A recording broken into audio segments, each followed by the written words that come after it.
It's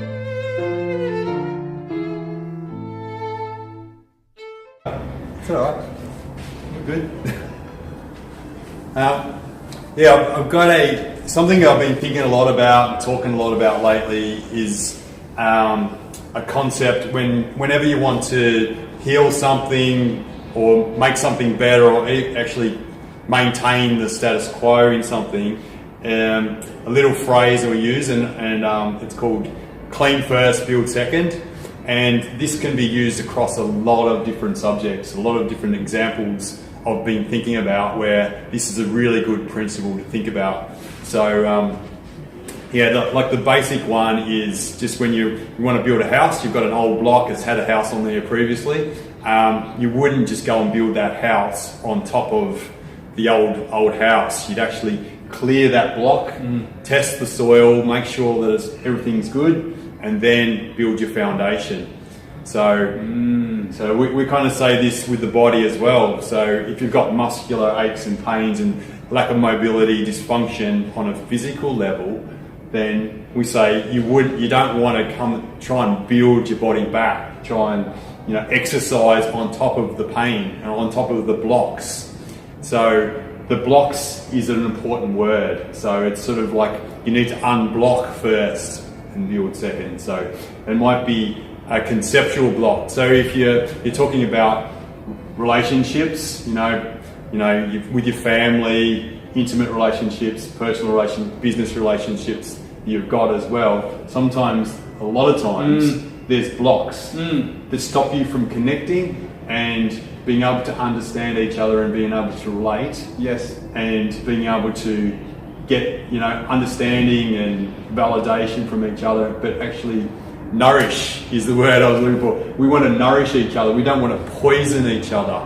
Yeah. So a lot of times the blocks are poisoning us. Yeah, that's right. I feel like in relationships, if we try and hide those things and we ignore ignorance, those things that are kind of niggling at us underneath, and trying to not address those issues, then it finds a way to manifest and come up and cause an issue later on. So those things don't get away, so they just don't go away by themselves. So I think in that sort of circumstance, cleaning first, just getting all the problems handled first, and then going to the next level. So you've got to actually go through some stuff that's uncomfortable perhaps in order to do that. Have a look inside yourself and figure out, what are you projecting? What is your poison? Like own it and then try and...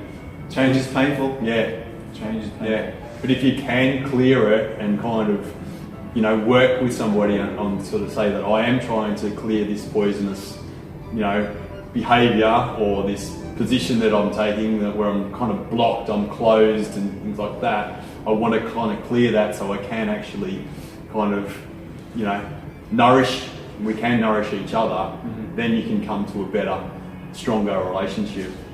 So another example that I often think about is like in the body, like if you've got disease that's manifesting or different medical conditions happening, like us as a body, we're just a series of pipes. So our veins, that's all we are. We're just pipes, we're just tubes. Very depressing. We're tubular. So we've got a big tube that goes from our mouth to our rear end. We've got veins, we've got arteries, even our bones are all tubes, and if you look into our kidneys, our heart, our lungs, our brain, it's all pretty much tubes. And so pretty much the main problem that happens in the body for diseases to manifest is blockage. Okay? So it's just, and I've heard some things say 97% is blockages. So if you want things to heal, you don't try and nourish, you don't try and put nutrition in. What you've got to do, because you won't absorb it through the pipe, through the plaster that's on the inside of the colon wall, through the plaque that's in your arteries, all that, the vein, you're not the other regions. They say you are what you eat. You're not what you eat, you are what you absorb. Yeah. So detoxification. Clean those walls first. Yeah. You've got to detoxify before you can nourish. Totally. So you've got to clear the pipes. You got to fast. You got to do those the tubes. You got to clear the tubes out. We're tubular. Yeah, totally. So that's just another example. If you want to get healthy, detox first, nourish second.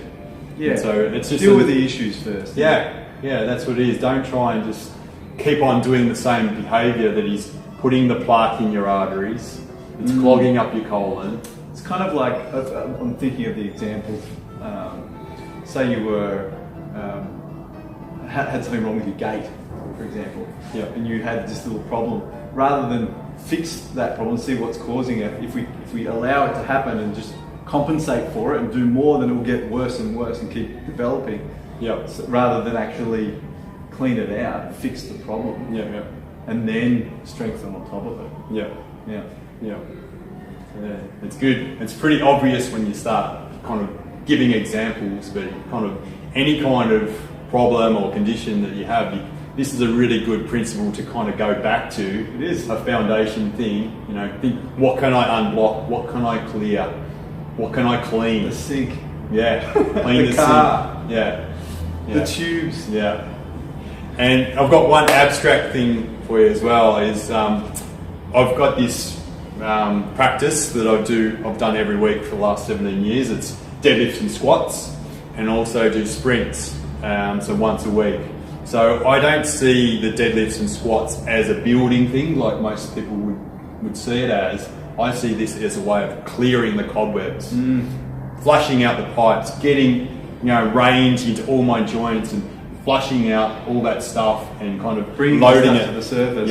Clearing it just so it does expose you, doesn't it? Expose it. When we do sprints, you do feel exposed. If you've got some niggle that's happening, it comes to the surface and usually gets resolved by itself. To be honest. It does. So you're pushing things like the outer regions of your lungs, but the hamstrings, the feet, barefoot, it all gets exposed. No hiding. Can't hide. And you gotta perform efficiently in order to get it done, as well. If you keep on overstriding, you're gonna strain the hammies, you're not gonna develop your calves the right way, things like that. So I see those two practices that I do, they're more as clearing so that I can just do whatever I want in my life. And they keep me healthy, they keep me strong, they keep me just really mobile and vibrant, I suppose, just full of life.